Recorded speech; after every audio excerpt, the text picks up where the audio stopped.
Good morning to everyone. We will start with the opening panel on the contemporary forms of dissensus challenging liberal democracies. And we have a wonderful panel for this with wonderful participants. I'm going here from my perspective, from the right to the left. Ramona Coman from ULB. And Justine Lacroix as well.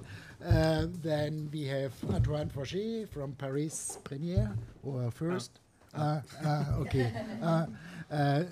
Sergio Michuccio from the University of Cluj and Christina Eckes, University of Amsterdam. So, I mean, as you see, it's just a wonderful panel. And the task is, I just repeat it, I hope it does not sound too constraining, to give answers to 4 questions. The first is, what is the nature of the current dissensus? The second is, how do internal contestations and external competition feed into the current dissensus? The third is, how is it disruptive to EU policies? And the fourth, what are its implications for the EU polity and its member states? That's sort of the guiding questions. Let's see how much we will follow on this one and what others will emerge from the debates. Each of you has 10 minutes for the input. I try to enforce it at least moderately, so I give you a sign after 8 or 9 minutes.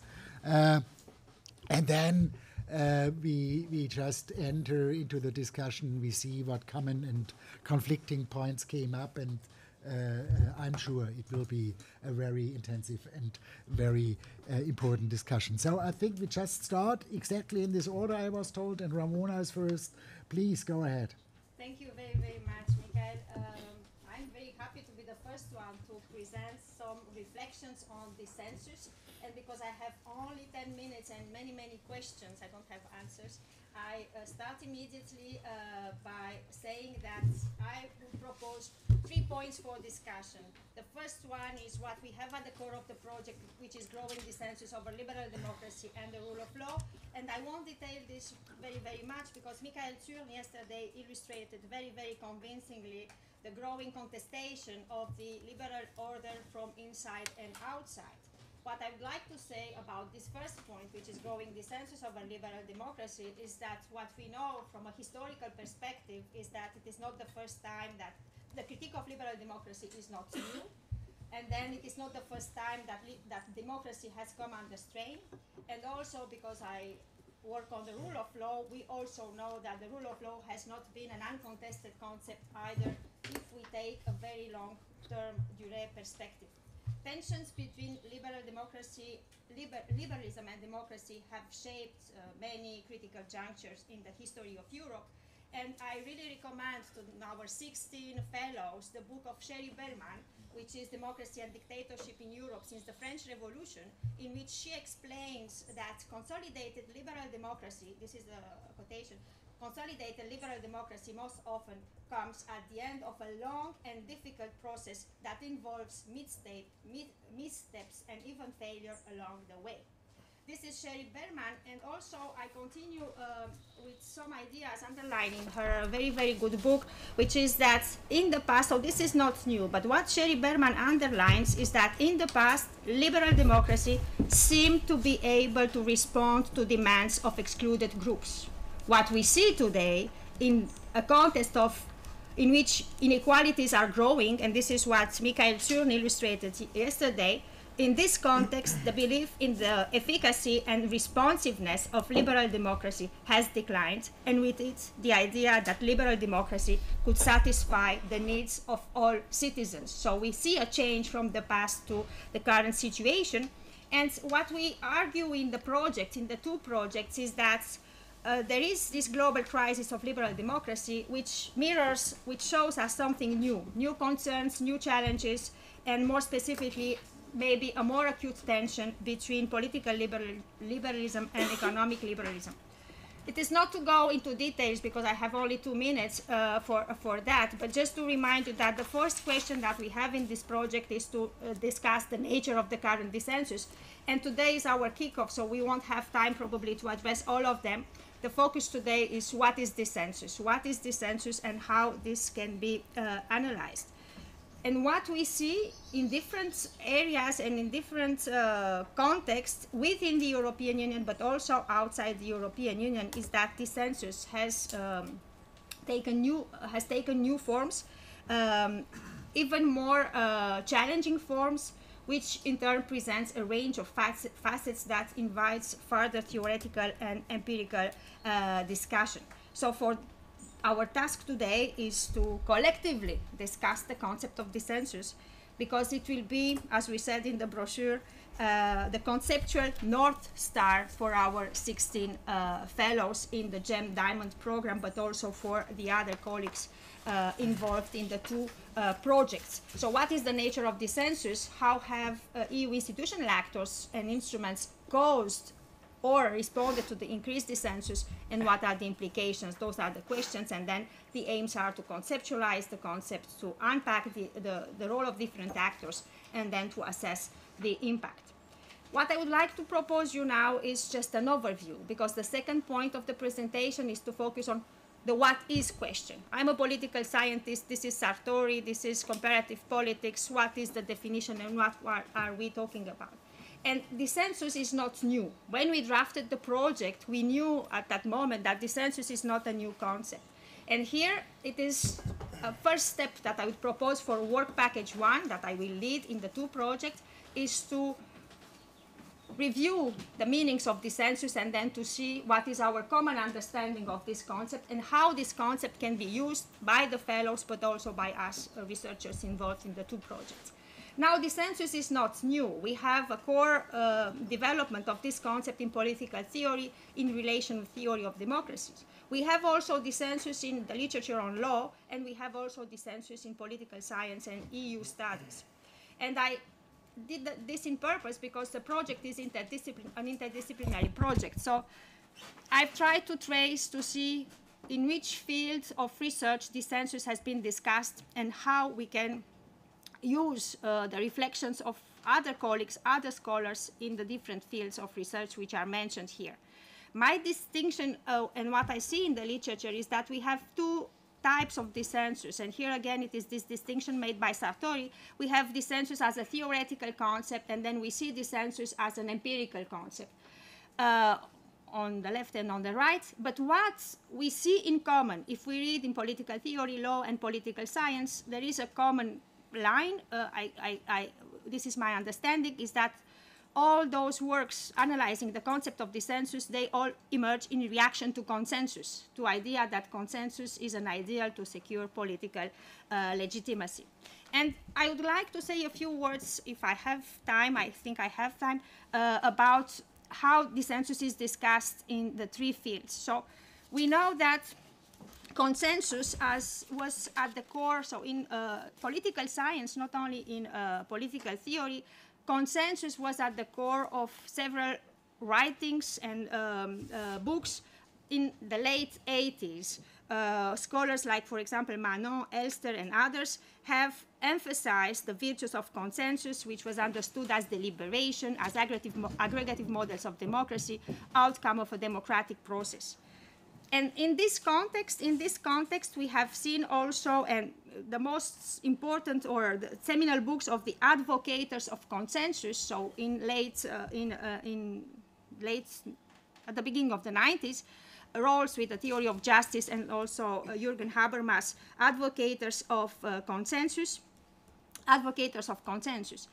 In reaction to this literature, a bit later, 2000s, in reaction to the deliberative turn in the study of democracy, we have seen a more critical approach developed by Dreisig, by Rancière, by Mouffe, who call themselves a group of critical pluralists. So it is in reaction to this deliberative turn, expressing arguments in opposition to consensus, and also in response to Rawls, who emphasized this idea of overlapping consensus. So in reaction to this deliberative democracy and deliberative turn in the study of democracy, we have seen then a set of works underlying the limits of consensus, consensus being seen as a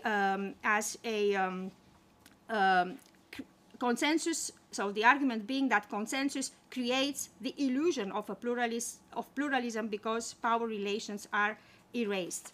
So then I won't have time to go into details, but we see a definition of dissensus in the works and book of Rancière. We have a very clear definition of dissensus in the book of Chantal Mouffe, and then also Dreisek, who is the advocate of a discursive democracy versus a deliberative democracy, and I can go into details a bit later. So one side of the research is this approach, this critical approach to deliberative democracy, and in this context, the concept of dissensus. We have lawyers in the room, so apologize if my presentation is not, and we have also colleagues in political theory. In law, we have also a debate about dissensus. We have also a debate about dissensus because the EU, as we all know, has been shaped through dialogue and rather than confrontational methods of settling conflicts. And in the EU, the question of who should have the last words has remained open. We have this concept or this theory of constitutional pluralism, which was a way to reconfigure sovereignty in a polity like the European Union. And constitutional pluralism was understood as a non-hierarchical relationship between legal orders, so implying dialogue between different actors. What we have seen over the last 10 years is that also this idea of constitutional pluralism has been challenged. And there is also dissensus with regard to the notion of constitutional pluralism. And there are also tensions in this field. So lawyers probably, or colleagues in law, are also concerned by this concept of dissensus and by a redefinition of what do we mean or what do we understand by constitutional pluralism, considering that this method of dialogue is very, very much contested. And then EU studies, it's not here that I have to mention, it's not here that I have to mention Lisbeth Haug and Gary Marx with the end of the permissive consensus, and I think this is very well known in the literature. I just want to use 2 more minutes, if I can, on the concept of dissensus. So I feel guilty because the concept of dissensus is at the core of the project because I was finishing my book, The Politics of the Rule of Law in the EU. And in the book, there is only dissensus. And we were drafting the project, and I said, well, dissensus sounds for me very, very good to put it also in the project. I will tell you now what is my understanding of dissensus. My understanding of dissensus, and you should know that in the book, what I'm analyzing is the assault on judicial institutions in Poland and Hungary, but not only in Poland and Hungary, and the response of the European Union to this, the response of the European Union to what happens in Poland and Hungary. And this is, in the book, what I try to underline is to say that dissensus is more than contestation. Contestation happens in a clear, liberal, democratic political order. Dissensus, my focus is to say it is more than that. And the reasoning and the analysis in the book is to say dissensus in the cases that I analyzed is a clash between liberal and anti-liberal ideas. And we can discuss what I mean by anti-liberal ideas if we have time. In the end, dissensus is a conflict between polarized views, but which are not deliberated, and I emphasize this. So it is a clash between polarized views which are not deliberated, which are irreconcilable, pitted against each other. So in my case, and what I did in my book, dissensus was an extreme case, and extremely polarized views, contrasting understanding about a clash between contrasting understanding about power, about authority, and about sovereignty. But again, this is probably an extreme case. If we see dissensus on a continuum, you could say, well, what you are doing is at the end of the continuum. This is an extreme case. But then there are other scholars who are, for example, Worman and Weinman and others, who are saying that there is not only the autocratic wave, and this is where I would like to hear the audience and the members of the project, who are saying there is not only dissensus when we look at Orban, when we look at Kaczynski, and when we look at what happens in this part of Europe. There is also, and this I quote again, there is also a crisis of conviction in the center. There is more than that. So probably dissensus, this type of dissensus is one facet of it, but there are probably other facets of dissensus. I promise I will finish in 2 minutes. And I will conclude with that. Yeah, I know, but there is a lot. 3 minutes that you finish in 2 minutes. Should I stop? No, go ahead. So, it is a tentative definition of dissensus that I propose, which is again based on empirics. So you remember when I said we have a theoretical understanding of dissensus and we have concepts which are based on empirics. So this is me. This is my proposal. Of course, we have 1 year to discuss. So for the project, we have 1 year to discuss dissensus. And what I propose is to focus on 3 components of this concept. And I see it, again, I underline, as a conflict, which is not only a political conflict, it's a social, political, and legal conflict, which probably illustrates the tension between political and economic liberalism. This can be discussed. It is a conflict which manifests in different institutional arenas, which can be parliaments, constitutional arena, public sphere, and it is driven by a variety of actors, political, social, legal actors, including states and non-state actors.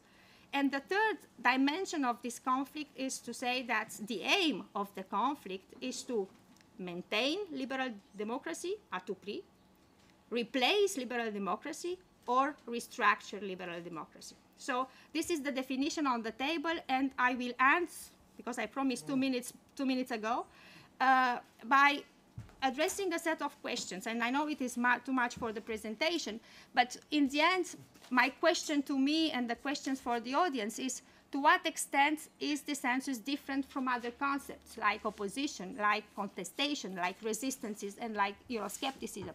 Is dissensus different from that? How and why? Is dissensus an instance of something else? How do the classical questions, then you know them. How do we know when we see it? What are the goals, etc.? So just to conclude that I have also an attempt to respond to that question. Opposition, contestation, resistance, we can say, are actor-centered concepts.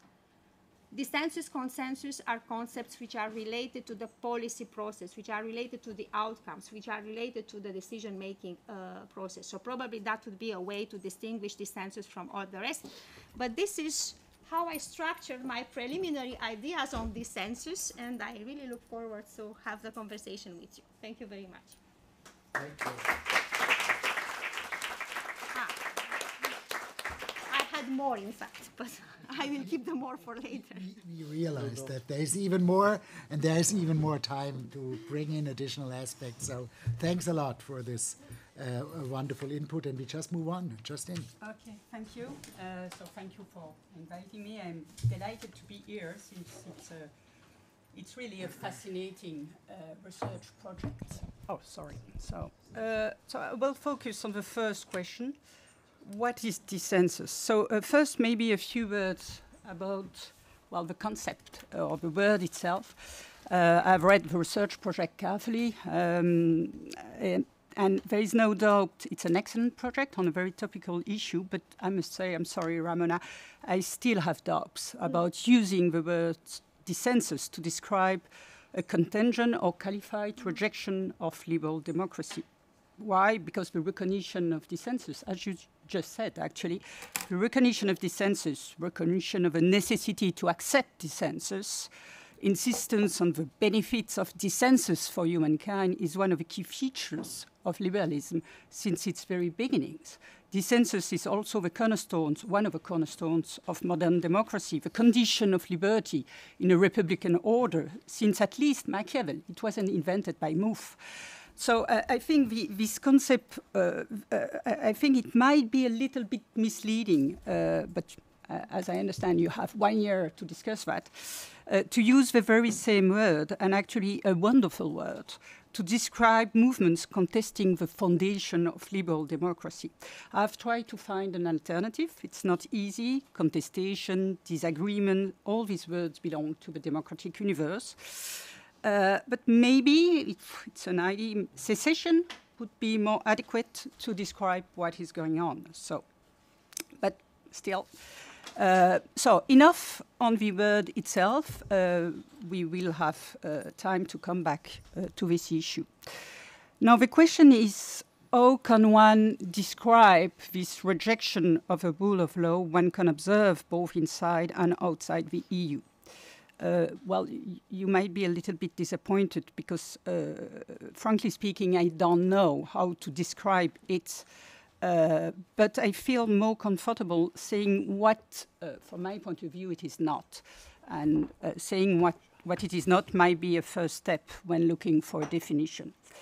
And I would like to argue that this rejection of the so-called liberal democracy, rejection of a rule of law, is first, it is not democracy against liberalism. And second, it is not the people against democracy. So first, from my point of view, it is not democracy against liberalism. As you know, well, I suppose you all know that in 2018, the political theorist Yascha Mounk published a book which was a worldwide success, The People versus Democracy, in which he argued that liberalism and democracy are conceptually different, but have been glued together by a contingent set of conditions after World War II.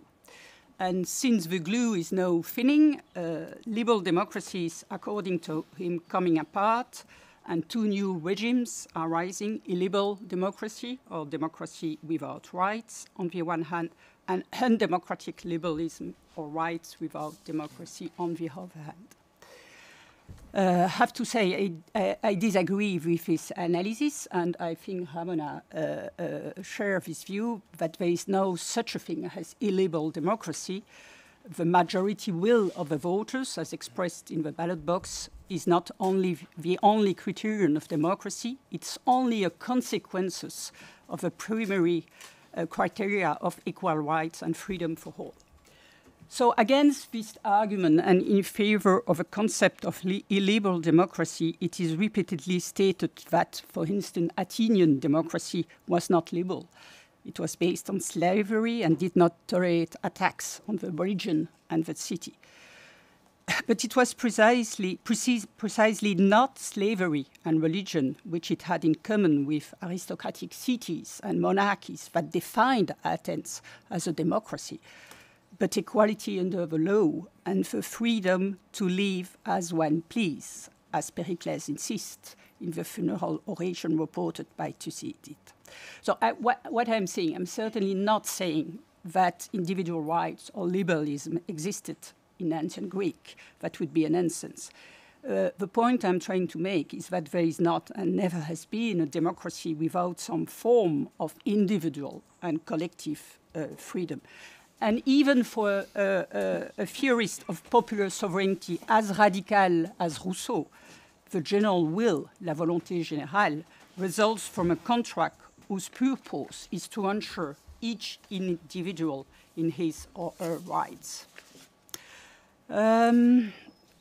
So, in other words, it seems to me that to claim that an authoritarianism, exercised in the name of the people is both democratic and illiberal is to falsify the meaning of words and miss the nature of the modern democratic process.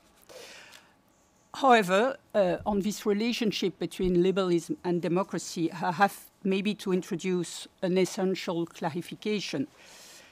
Saying that illiberal democracy does not exist does not mean, of course, that the only possible form of democracy is liberal representative democracy. Other formulas, more radical or more socialist, are possible. I remind you that in the 19th century, in the early 19th century, the radical Democrats defined democracy as the self-overcoming of liberalism. But they never meant to destroy the liberal freedom. So other formulas are possible, but there can be no democracy without full respect for individual liberties, individual rights, or if we want to, we have to adopt the model developed by Carl Schmitt, in which democratic equality is identified with national homogeneity. And so this leads me to my second point. It is not the people, it is not only, at least, the people against liberal democracy. So here I'm referring to the widespread idea that we are witnessing a revolt of the people against liberal democracy, something that is, again, explicitly suggested by the title of Yascha Mounk books, The People versus Democracy. Well, some authors have already opposed this opposition between an elite, or this false opposition between an elite in favor of liberal democracy and a people backing authoritarian solution. As far as I know, I'm not an expert, the authoritarian drift in Hungary and in Poland has not been the result of mass mobilization against the rule of law, but rather the outcome of what one might call political engineering by a certain elite. And no right-wing populist has come to power anywhere in Western Europe or in North Europe without the collaboration of established elites. And this is one of the reasons why I'm sometimes, and we discussed that yesterday evening, I'm sometimes tempted to think that maybe we should give up the term populism, well, this is for the sake of discussion, of course, to describe what is going on. In other words, I fully agreed with you yesterday when you were objecting to the thin conception of populism, but I would be tempted to go a step further. I also have many objections to this thin conception because, as you know, according to Cass-Muth's very well-known definition, I know he says, and he writes much more than that, but a populist is the one who argues that politics should be the expression of the general will of the people. Well, what about the 1789 Declaration, which is part of the French Constitution, Article 3, La loi est l'expression de la volonté générale. So believing that politics should be the expression of the general will of the people has been crucial in all democratic and social struggles, at least since the French Revolution. And I'm not sure that the true issue is not whether one appeals or not to the people, and it is not even the issue whether one appeals to the people against the elite. I mean, elites can be corrupted, as you said yesterday. The true issue is how one defines the people, and of course, Muth and others know that, and they say and they write about it. But the true definition, the true issue is: do we define the people as a plural, divided, conflictual society, or do we define it as an homogeneous, unanimous entity? And it seems to me that on this issue, there is a world of difference between Sanders and Trump, or between even Podemos and Salvini, and yet the same name is given to describe demands of democracy on the one hand and refusal of democracy on the other. The same name is given to describe the defense of rights and liberties of those subjected to domination and the affirmation of an identity of a monolithic people. So, in other words, the point I wanted to make maybe is that the people is too serious a thing, and maybe populism itself. You simply have to think of what meant populism in early 20th century in the States and in Russia. It's too serious a thing to be abandoned to those who confuse popular sovereignty or democratic autonomy with nationalist theology or with an electoral autocracy. Thank you. Thank you. Perfect in time. Wonderful input. Thank you very much, Justin. We move on. Okay. Please, Antoine. Thank you, Miguel. So I started with one of the sentences, actually, of the project, which I found intriguing and interesting, which says the seemingly mounting dissensus surrounding liberal democracy. So I thought from the beginning, actually, we have a very cautious, actually, approach to the notion of dissensus, and in that spirit, I'm going to present a number of reflections. I mean, I'm not going to discuss whether we have chosen the right notion, like Justine has just done. I will take the perspective that it is actually one notion that can be empirically tested and see what's worth, how useful it is to be applied to the current moment, and the extent to which we can build a research questionnaire around it, asking the intensity of the phenomena, the varieties of the phenomena, the geographies, the temporalities, and the various transformative effects that it may have. So I'm going to bring very modestly, because I mean, in the spirit of really a starting point of our discussion, so I'm not going to say anything very original, I'm afraid, three difficulties that I have found with the term, which don't actually disqualify the term, but actually are precautions when we use the term, I would say. And I would talk about one research path that I've been engaging, in which I encounter that notion. I can use it in a way myself. So in terms of difficulties, three difficulties I find, at least. I'm sure we'll find many others with the notion. So one first difficulty, I think, is the notion comes with an implicit idea of a chronology, moving from consensus to dissensus, and the implicit chronology most often, presented is a chronology from a post-World War II liberal consensus, away from Nazism and fascism to up until the fall of the wall of Berlin and the beginning of the dismantling of that consensus. So I think, of course, as scholars, we have to bring more than that. There's a part of a mythology in that narrative of moving from consensus to dissensus. There are more chronologies. One other chronology relates to, for example, the neoliberal turn, the arrival of Thatcher and Reagan, and the contestation of the embedded liberalism that had emerged in the 1950s, at least. So we should come out with more chronologies and temporalities. I think we should also question the fact that there ever been any consensus around the notion of liberal democracy. If I think about the history of human rights and the history of law, and one of the major instrument of liberal democracies, which is the Convention of the European Convention on Human Rights, recent historiographies shown how much this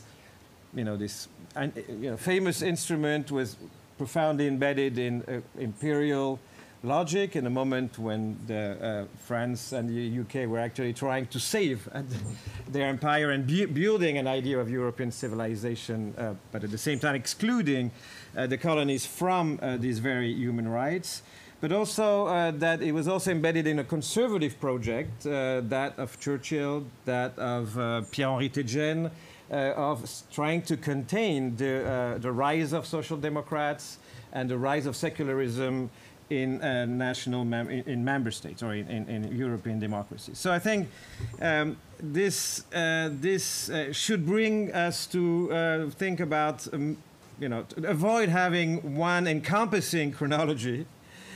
Think about many temporalities, and also, of course, that implies also having more geographies of this process, which is not a European, exclusively European process. It's a global, it's a post-imperial story that we have to bring into the picture. And it's not only an Eastern European story. I know everybody shared that idea, but I think we have to keep that in mind as well. The second difficulty I find is the fact that the notion of dissensus always comes in singular. I mean, I don't know if you could say dissensi. In Italian, it would make sense, but I don't know if it's the Latin word would actually. But it comes, of course, with a notion of unity. of, and it is somehow unifying a reality that we all know is very different. So let's just think about the variety of critiques, the varieties of critiques of liberal democracies. If we again get back to the notion of rule of law, I think Paul Blocher has shown very nicely how the notion of populist constitutionalism, whether we like populism or not, but I mean this critics of liberal constitutionalism at least, has many forms, not only the communitarian ethno-based type of constitutionalism, that there is also a tradition of political constitutionalism that political theorists like Richard Bellamy may actually embody. There is also a tradition of democratic constitutionalism that it takes the example of Diem and Varoufakis as being, and I think which of course are also staunch critics of the liberal democracies. And in that sense, the notion of dissensus might actually, of course, obscure the diversity, of the notion. But it can also obscure, I think, a third notion beyond the opposition between, because it leads to focus on the opposition between consensus and dissensus. And I think one third element of our discussion on democracy and liberal democracy today is the notion of disenfranchisement, indifference of citizens. I mean, the first relationship that citizens have actually with liberal democracy that has been repeatedly shown by political sociologists is not actually being in favor or against or being populist or loyal to liberal democracies, but is actually being somehow disenfranchised, and somehow the notion of secession actually here makes some sense. That we are actually in two-thirds democracies, as some scholars have said, when actually a third of the population is structurally out of this consensus versus dissensus discussion on liberal democracy. So that's, I would say, the difficulty with the sort of unificatory notion of dissensus. Third element of difficulty is the sort of implicit normative horizon that there is with the notion of dissensus, particularly when taken in the context of the EU, where the whole polity, of course, has emerged around the idea of building, compromises, of solution building, of balance of institutions, of a capacity of building coalitions, but not on the idea of dissensus, certainly not.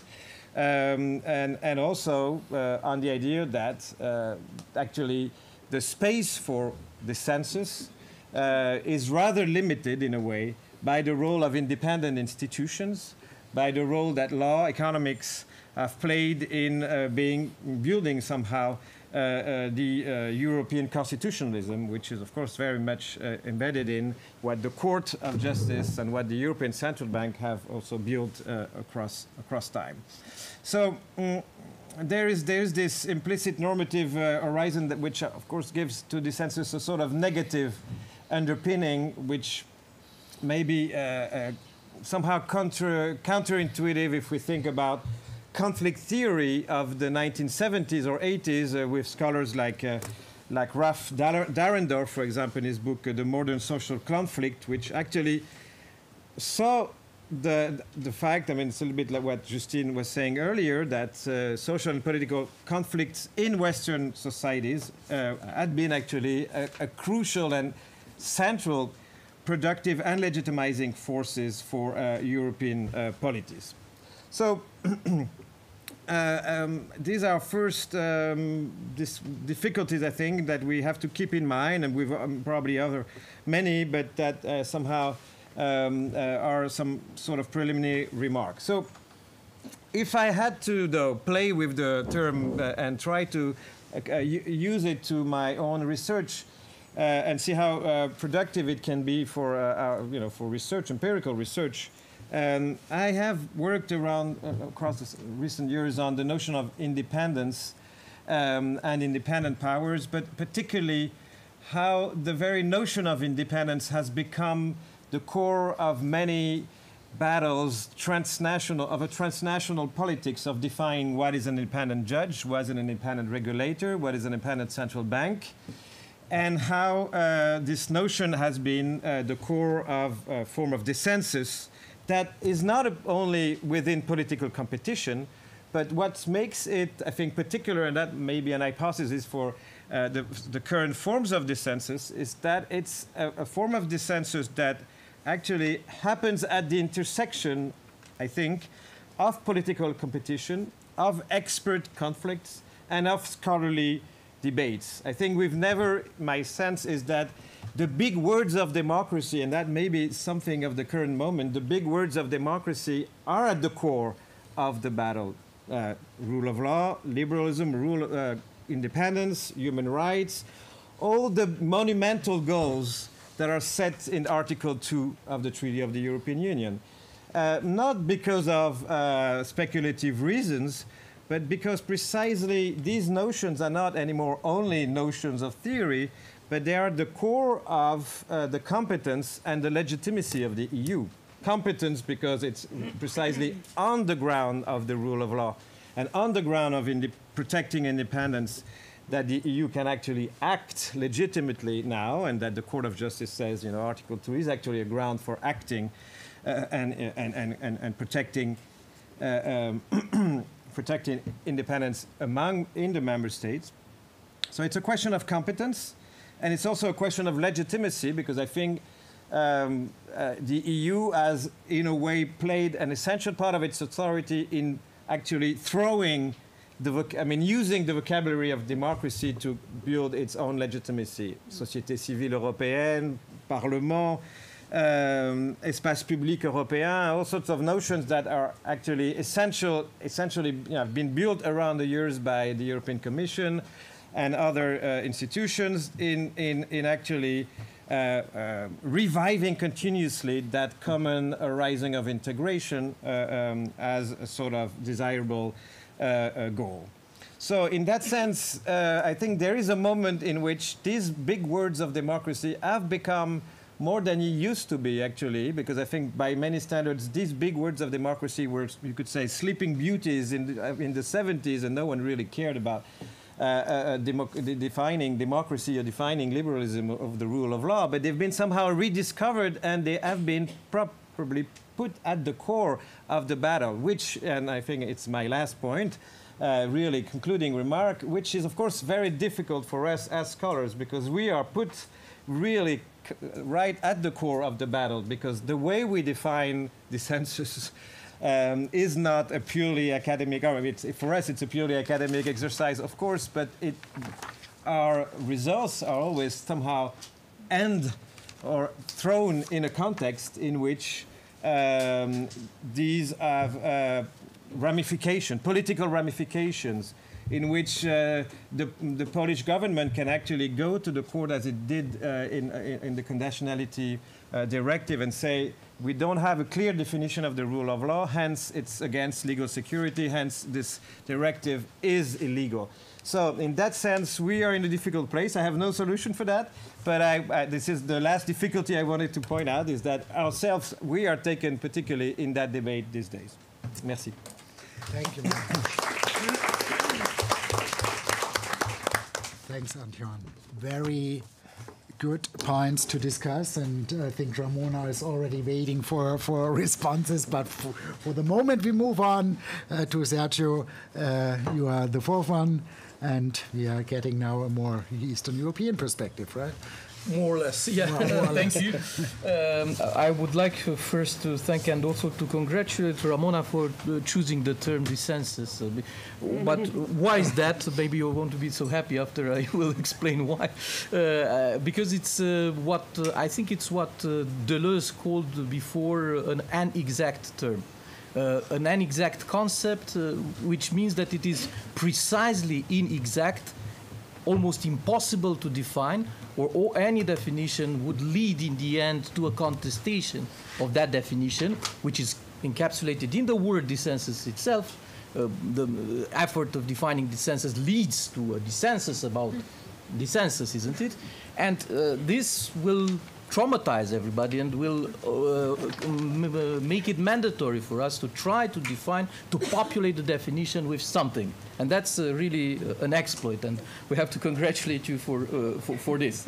I would like also to say some words about not the notion itself, but rather about the process of becoming dissensus, of transforming the so-called old consensual order into a dissensual one. And I think this is very much related to one of the most important, I would say, sociological, institutionalized ignorance that we all had, and not especially in the academic, because here we made efforts to understand, but rather in the political realm, which means that we always had, and I think this is quite important, parts of society which were of different dimensions and magnitudes that were totally dissensual to what might have been in time the consensual order of the moment. Always there was one part, at least, of society that never thought in terms, in the terms that were imposed by the mainstream society, and this definition in terms of democratization, in terms of institutionalization, led to very different, much more mosaic-like figure representation of society than the one we had in mind. And I think that anchoring the beginnings of the discussion about dissensus in the works of Chantal Mouffe and Jacques Rancière is very useful. Why is that? Because to a high extent, I think we missed, either we missed the point or we were too sufficient to with ourselves, and we didn't want to go to the end based on the logic of what they said. So, in principle, Chantal Mouffe said that we need to renounce to the notion of antagonism, which makes others in society enemies, and we need to move towards agonism in an adversarial, competitional framework. And this would lead to the very bizarre oxymoronic notion of conflictual consensus, which is the basis of our dissensus, by recognizing that there is multipolarity in society. Well, what we saw in the real political world was that we had a series of more or less violent top-down actions perpetrated either at the European level, but rather at the national levels or even subnational levels, to kill this variety, this multipolarity, and to give an essentialist version to the logic of consensus, a consensus that is mandatory, that we have to execute, that we have to practice, and all the elements that are not themselves targeting their efforts towards achieving that consensus should rather be considered marginal, should be expelled from the mainstream logic.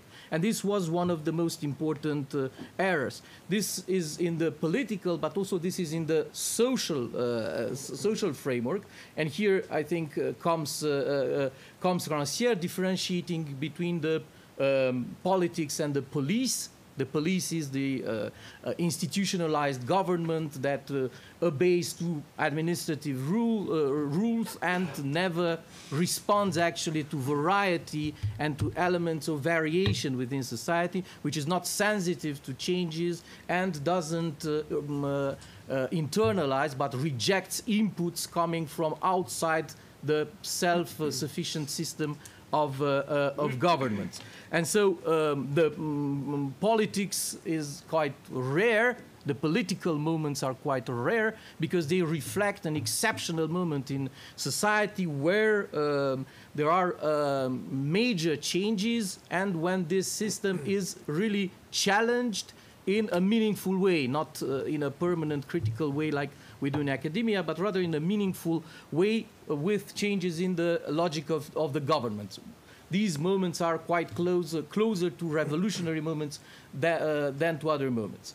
We miss this point also in that the reaction, if there was a reaction to that, was to put this as being maybe an awkward kind of marginal analysis that doesn't go into the lines of what we would like together to achieve, which is to, once again, this happy consensual society, either at the European level or the national levels. And so I think that the complexification of all these forces within our societies that challenge the mainstream discourse, which is itself characterized, which is itself considered to be unique, while it's not really unique, well, there is diversity in the mainstream discourse also.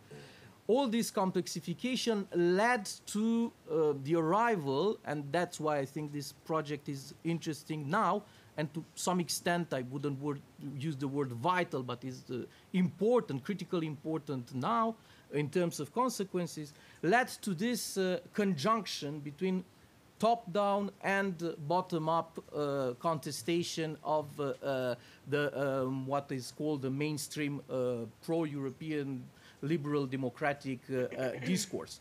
And this mainstreamization of radicalism and of contestation, taking different forms like we see in Poland or in Hungary and maybe in some other countries in the near future, was the reflection of also a grassroots movement, series of movements, some of them being radically different from the others, but all of them challenging the mainstream discourse, which was denounced and will keep being denounced as being anti-democratic itself.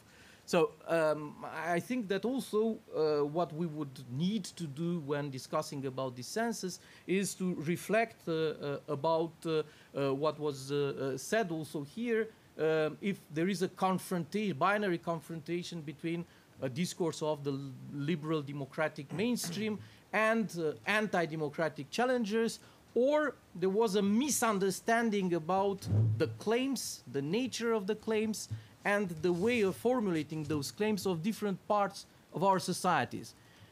Simply, if we have been so blind not to recognize in many hypotheses the legitimate democratic claims that were present in the 1789 revolution, that were present in different declarations for human rights and for emancipation, and that were never achieved, never put into practice, leaving parts of society outside this, this mainstream discourse. And turning now quickly in the end to the European Union, I think it's at the crossroad here from a strategic point of view between the good old strategy that was to present the European Union as a technocratic space based on the logic of providing goods and services and creating a vague sense of economic community based on an everlasting process of economic and social development that was a promise. Sometimes this promise was achieved, sometimes it was not. And the other strategy that I think should rather be now put on the table as an option at least, and we may be able to contribute as much as we can to the development of this strategy, where there would be what Stavrakakis called passions of identification with Europe also. Instead of selling an empty box where there is maybe from time to time food and it functions in, let's say, quite easy to understand way, more or less it became meanwhile a black box, but that's another story. Then instead of selling that, it could be more interesting maybe to arise in the European citizens that passion for Europe that could not challenge but rather complete and fulfill the need, the passion of identification that the individuals have with their own communities. Because as it stands nowadays, the gap between the level of the European Union, where we have an abstract technocratic order that becomes increasingly perceived as being authoritarian and discretionary, and ask the Poles, ask the taxi drivers in Brussels, they will say the same thing. We heard this yesterday. And on the other hand, you've got good old ethno-cultural religious communities at the macro level. On a long term, this challenge between these levels will never profit to the European Union. And this is a turning point also by not recognizing these elements of the dissensus posed by the grassroots claims by regular individuals, and by the lack of soul of that this Europe that we're defending together, and I think we should continue to defend it with all these limitations. So more or less, this is what I see as an interesting element in defining dissensus, and maybe parts of the project could also be built around this. Thank you.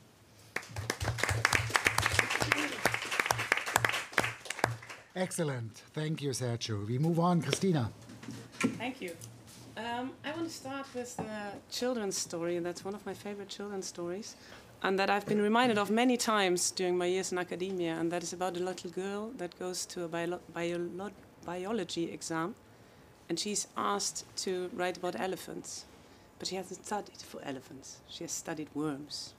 So she starts by saying, the elephant, yes, a big animal, and it has a trunk, and the trunk looks like a worm. And now I'm going to tell you about the worm. And this is a bit what I'm going to do.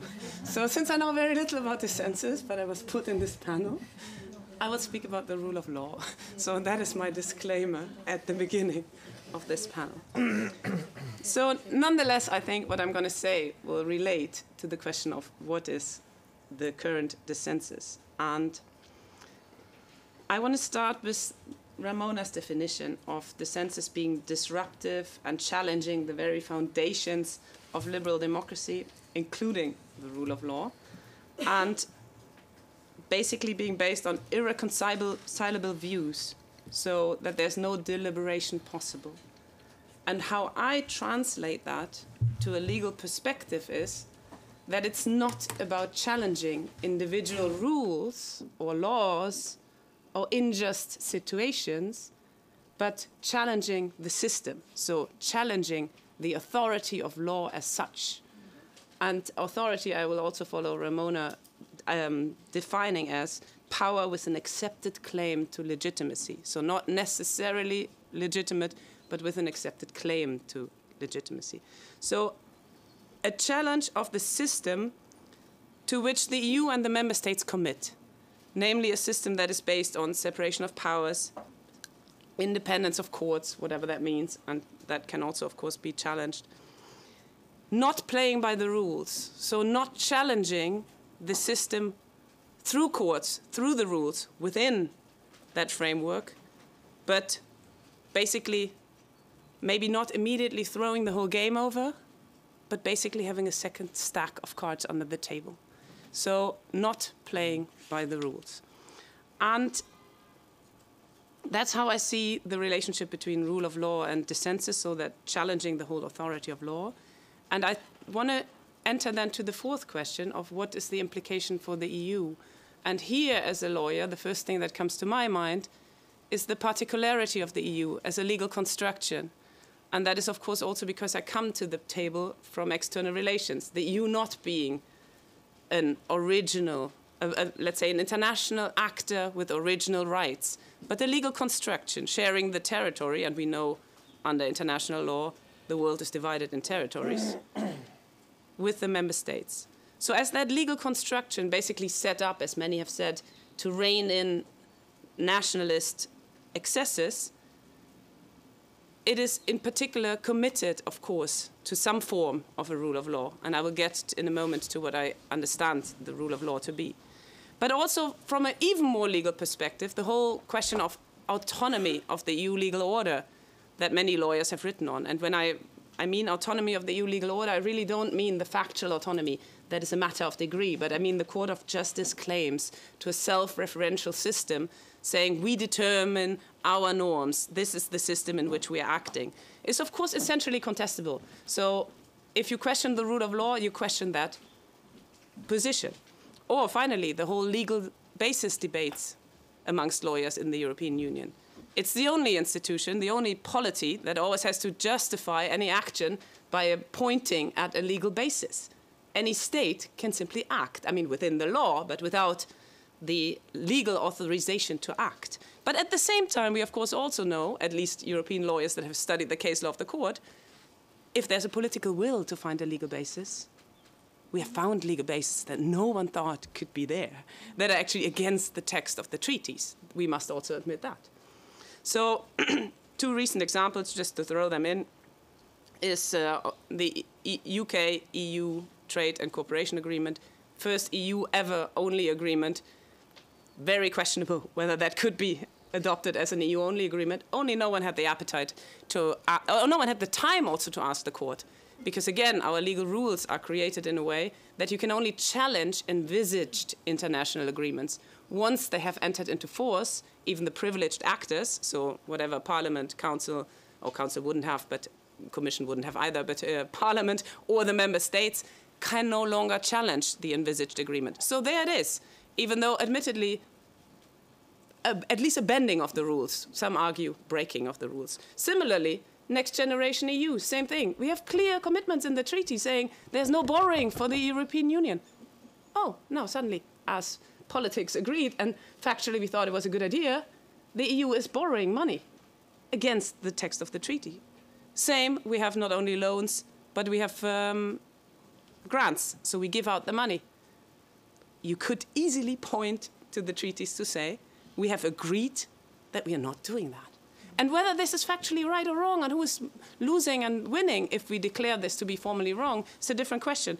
But one could argue it's against the law, and I would actually be in the camp of saying it's against the letter of the law, of the treaties. And then, of course, we have, in the legal realm, the captured courts of Poland that actually challenged the system. So in the decision of the Polish Supreme Court, we really have a constitutional court, we really have a challenge of the system, of primacy, of the whole relationship between national law and EU law. And in that sense, it is in its nature very, very different from what the German Constitutional Court does, which is an example of playing by the rules to a degree. The rules have always been that the Court of Justice says, we are an autonomous legal order, and the National Constitutional Court say, no, but you get all powers from us. It's a transfer of sovereignty. It's a transfer of powers. And the German Constitutional Court, what does it attack? It attacks procedure, essentially. It says, okay, you, ECB, didn't act proportionately, and the Court of Justice didn't carry out the ordinary proportionality review that we are all used to, and that's wrong. But then, of course, the ECB finds a document somewhere, and then suddenly we all come back to the table and it's fine. And even the Commission drops its enforcement claim against Germany on the basis, by the way, that the German government said that the German Constitutional Court is independent and they can't do anything about it. So one would wonder, maybe one could bring the claim against the Polish Constitutional Court with more success. But different question. So what does it actually mean to challenge the rule of law? I've given you examples where we can easily say that one could have a reasonable argument about the compliance of the European Union with the rule of law. And drawing a bit from Dicey and Fuller, so holding governments in check and knowing laws in advance, we have ideal types identified by Richard Fallon, which I really like, because it identifies 4 elements of the rule of law that I think are often at play when we discuss the rule of law, without actually specifically identifying what we mean by it. And that is the historicist. So here we can think of originalism, if you think of something that is mainly rejected in Europe and even in the US to a large extent. So the question of what was the original intent of a law when it was adopted, or an international treaty when it was agreed. Then the formalist, so rules must govern rather than principles. We cannot bend the textual rules in light of overarching principles. The second is legal process, so fair procedures, that we say, okay, law has a particular authority because it's adopted in a particular way, and the courts, we follow a particular, formalist procedures, and that allows us fair procedures. So that's why, that's the core of the rule of law. And finally, a more substantive definition, asking for rules to be morally intelligible. So a guide to human conduct that actually speaks to us, that we can justify. And I think all four are in different ways under pressure. So I have a lot of sympathy to challenging the system. And first of all, we have, of course, a general acknowledgement that legal interpretation is political. I mean, that is something no one would question as a basis, that there's a degree of political choice. But also, the rule of law itself is, you can essentially contest in all four ideal types. They are there to a degree, and you can rely on one or the other, and basically make a rule of law claim on both sides. So besides dissensus, the rule of law is also, as you say, Sergio, an unexact term, so we can fill it with whatever we want to fill it in the individual discussion. And this leads me to the constitutional pluralism that you related, which lawyers connect clearly with the term dissensus. That is, of course, a systemic view. So you can have constitutional pluralism if you look at the legal order. But an individual judge cannot pursue pluralism because she has to take a decision. And that means she takes a decision, this norm trumps this norm, and this is the outcome of this case. So that has always been my struggle with pluralism. It works if you look at the system, but it doesn't work at an individual justice level because the judge will have to decide. And that is one element where I think the rule of law is tremendously under pressure, and more so now than, whatever, you are the historian, a long time ago. And that is that we live in a multi-level system. And that multi-layered system in the EU is, of course, more prominent than in other places. And that gives the judge the choice between norm A and norm B that are not in a hierarchical relationship. And that means, ultimately, the judge has more power. So every time we are in a multi-layered system, the judge has more power. And that is something that you can disagree with, that you at least can wonder what that choice between that layer and that layer is, and whether it's made random or whether it's well explained, randomly or well explained. The next point is EU law, by nature, because it has the big sister of international law, is more vague than national law. At least if we look at it in this generality, because all the people at the table want their own textual bit in it, because we do it in so many different languages, and we accept the vagueness. You can clearly trace this in the Treaty of Lisbon, where choices were made because we couldn't agree, so we left it to the courts to decide, which again gives more power to the individual judge, or here, the Court of Justice, obviously. And then is, of course, the question, how independent do we want that judge to be? Because do we really want the judge to ultimately decide all this? Christina, I see you still have many notes. No. I will be really quick. Christina, we have 4 years. We have 4 years. Okay, so the question is, when does the rule of law actually become the rule of judges or the rule of man? And I think that's a question that you can ask yourself. And if you look at how the four ideal types that I mentioned, historical, formalist, and morally, you can say, well, I'm missing one. Which one am I missing? Well, I'm missing one. You can, in all points, question where we're going with the multi-layered system, with the question of morally. If you look at international governance failures, I mean, the WTO is dead. The UNEP, the environmental program, has by no means done much to save our planet. If you look at UNCLOS, the United Nations Convention on the Law of the Seas are we have the acidification of the seas. We have plastic everywhere. UNFCCC. Where are we with climate change? Good question, but really not on the right track. So I think it's absolutely fair to say, also on the substantive moral level, there's many reasons to say this system, this multi-layered, multinational cooperation system that the EU stands for, and I know all these examples are not the EU itself, but it's, of course, pushing this system to the world, has failed. It's not delivering. We're not getting the goods that were originally promised to us. So I think there's a good reason to say, yeah, maybe we need dissensus. Maybe we need more than climate cases that bring this whole issue to the courts within the rules, playing by the rules, contestation rather than dissensus. Maybe we need people throwing soup at Van Gogh's. I don't know whether you read the news in the portrait gallery. I would say that's playing outside of the rules. So if you look at Extinction Rebellion, they're probably still too tame, or tire extinguishers, or whatever they're all called. I have a level of sympathy for them, because I don't think the system delivers any of the morally intelligible goods that we would need from it. Thank you.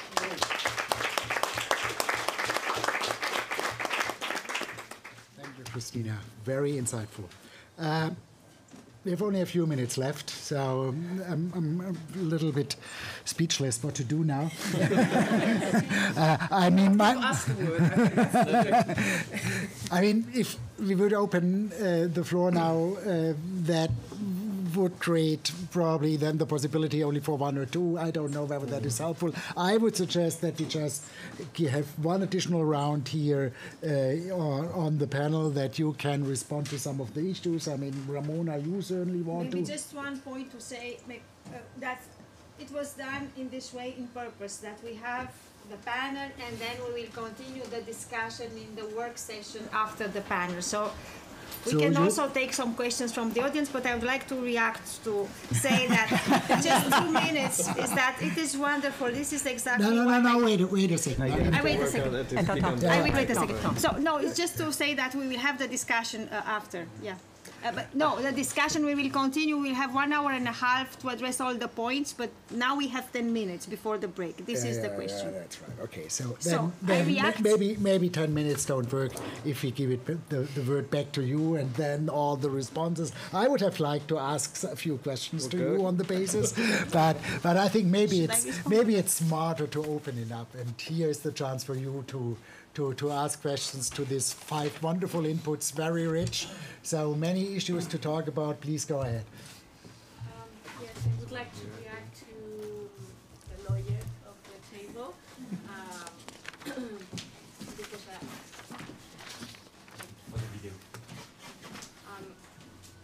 Marta Ballesteros, and I wanted to react to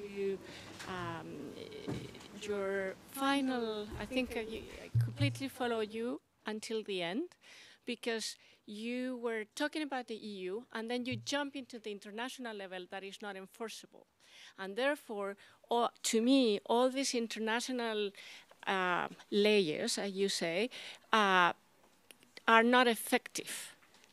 I would like to discuss the level of effectiveness of the EU system and eventually the national system that is very much linked to it, in order to determine to what point that dissensus or conflict, whatever how we want to call it, is justified or is understandable, as you say, or we would feel sympathy for, and then the rules, how that dissensus is formulated.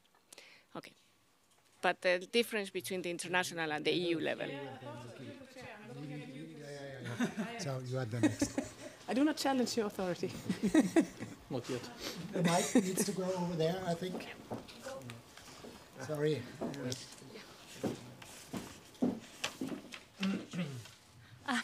This is just a very quick one.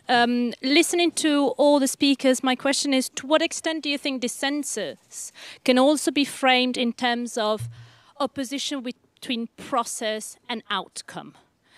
We're seeing this idea of this implicit normative horizons that Antoine talked about. Christina also mentioned this distinction between the system and the process and the outcome. And I think we can say something in these terms in characterizing populism, technocracy, and the role of judges in this. So this is basically my question between process and outcome. Thank you. Thanks. Who else? A unique chance? Here, the mic is directly behind you. There's really no one else. It's just a small point, and so much has been said. It's of course impossible to know where to start, but it seems like a long time ago. But on Ramona's intervention and the sort of struggles of defining dissensus, I think it's obviously not really a good idea to define it as the opposition of consensus, because I think it's been said that to look for consensus in a liberal democracy is a little futile and maybe counterproductive. But one concept that one could still maybe add to the mix is minority consent. You know, something that I think functioning democracy desperately needs is the consent of the minority if and when they have lost an election or a referendum or whatever. And I think one aspect of the current malaise that we see is that the minority does not consent anymore to a lost election or referendum. I mean, look at the Republicans in the United States. And so maybe that's just one small thing to add to the mix. You know, to what extent can we accept? Can we find the minority to accept the results of a certain vote? Because if we don't have that, also look at maybe Spanish politics these days, then secession is probably indeed the next point, as Justine offered as well one solution. But obviously the Republicans in the US cannot secede from the United States. And then you go in a downward spiral of systemic failure. So I think minority consent is potentially quite a useful addition to the mix. Thank you.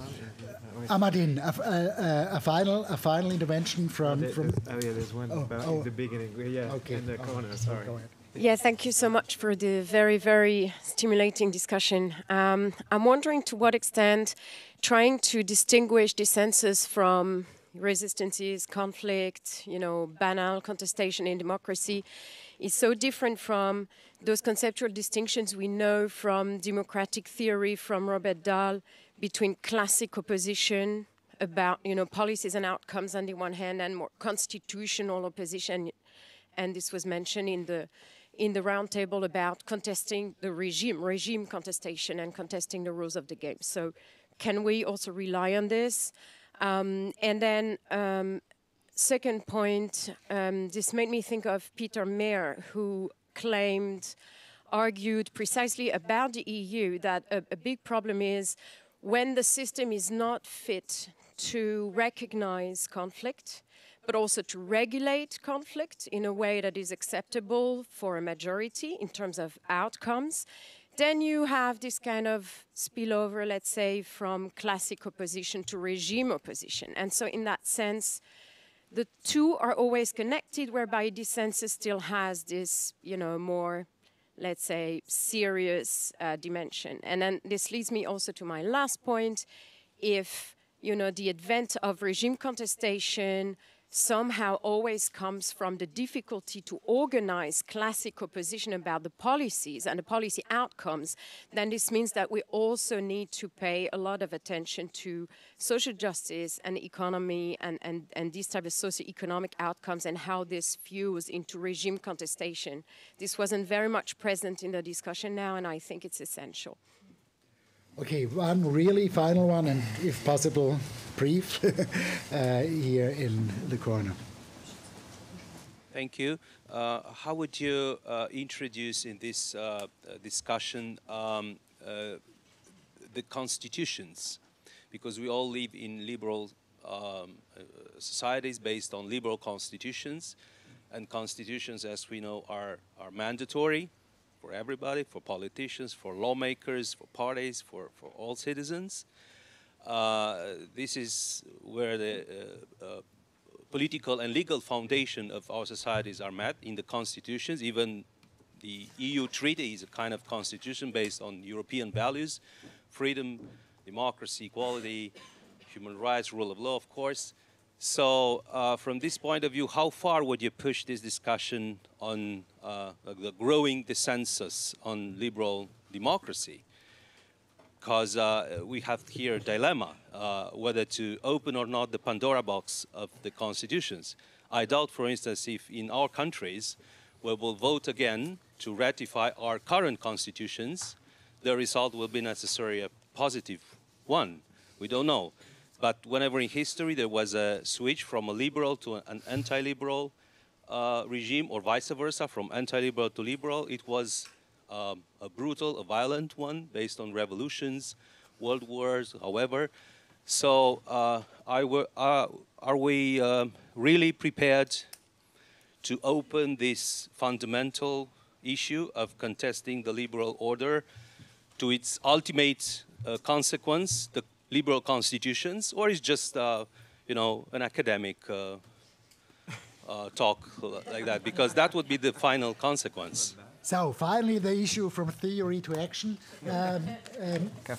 I mean, according to my calculation, we have 37 points here on the table. I think if each of the 5 of you talks to all of the 37 points, we have still a lot of time to go. So I ask you really to pick one issue, the most urgent one for you, and to have a response to that one. You are free to pick it, which one you want to go for, and Ramona is first. Oh my God. Wow, I had 5 points. Maybe we can start in the reverse order, if I can suggest that to the chair. I accept the authority of the chair. No, I will address the one point that... of the European system. No, but in Ramona... No, but Ramona challenges you. I was just teasing Ramona. So I will take the one... I will take the one that was immediately addressed to me, which I think... Yeah. No, but I take the international level as an example. First of all, the EU is, of course, the player committed to multilateralism, so pushing in all these fora and for all these fora. But if you take the EU itself, you have the same image if you take climate change. Yeah? I mean, both in the member states and in the EU, no, well, you can identify individual policies, but if you look at the emissions within the EU, we had more flights than ever. This year we will break the record of internal EU flights. That's purely an EU matter. How is that possible? We have rising emissions in most member states. To 2021, globally, we had the most emissions ever on this planet, and that all in light of policy pledges, I agree with you, of reducing emissions, but we don't. And the fact is we don't, neither at the national level nor at the EU level. And that's why the climate cases are... We have 8 decided, 6 successful against states for general emission reduction. And if you look at the emission percentages that these cases aim for, they are far away from what we would need to be able to stay even below 3 degrees. And the EU is there. So I would say the same failure. And if you want more concrete policy failures, but I think that would still be challenging within the system, that's why I keep it that generally the EU is failing. Look at CAP. I mean, the common agriculture policy, complete disaster. No one talks about methane. We folded to the French, and we kept the common agriculture policy in a place that is... Yeah, sorry. I'm just an academic, you know, I'm not making the policy. That is impossible. So the individual policy, I can name you many, but I mean, look at the overall emissions, which I think is the standard that we should look at if we look at system failure. We shouldn't look at the individual policies, because that's not sufficient, I think. There are good policies also, yeah. Thanks. This was a role model, 1 point, very clear response. Sergio, I follow the role model. The answer to her and to Valentin by saying that I don't think really that the challenge goes to the very top constitutional level. And actually, the fact that there is the question was also very interesting. Classical opposition to regime opposition, and if there is a switch towards that. The main claims that we see in these forms of dissensus, as much as I can read them, are related to resource allocation, to the participation of individuals, to the decision-making processes, and all these are provided in the constitutional legal framework. They could be refined, but they don't need huge legislative changes. They need huge practices in our way of dealing with things, in the way we organize things, but not necessarily in the way we build the legislative framework. It means that to give some flesh to an already existing provision that the people should decide and they are entitled to participate in different decision-making processes, you do need to revise the constitution, and you do not need to clash with the EU and different levels if you're a nation state. You can very well just activate these issues. And to some extent, Orban does it in Hungary when calling the people to answer, of course, pre-given questions in various referenda, and even deliberate forms of deliberative democracy that we claim. So that's my very short answer, and I will... Perfect, thanks. Antoine. Very brief. You want to talk about agricultural policy? Yeah, seeds, please. Yeah, well, no, actually. I might actually agree with you. No, but actually it's a remark to more of a remark, not an answer, but a reaction to your talk. And I think there is something specific about the discussion on dissensus, or the politics of dissensus in the European context. I mean, this is something. I mean, there is a particular density, indeed, of institutions, of legal, of economic sites of dissensus that are not exclusively national, of course, and in a way, the political actors have a particular difficulty to somehow have the last word at the national level, since there is continuously this possibility to Europeanize the discussion.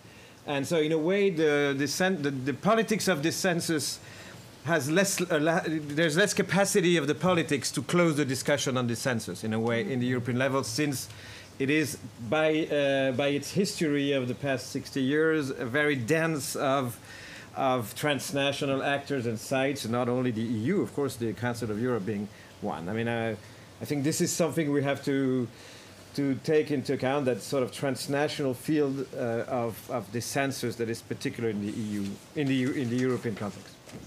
Super, thanks. Yeah, maybe simply a brief reaction to Christina's talk, because I totally agreed with what you said.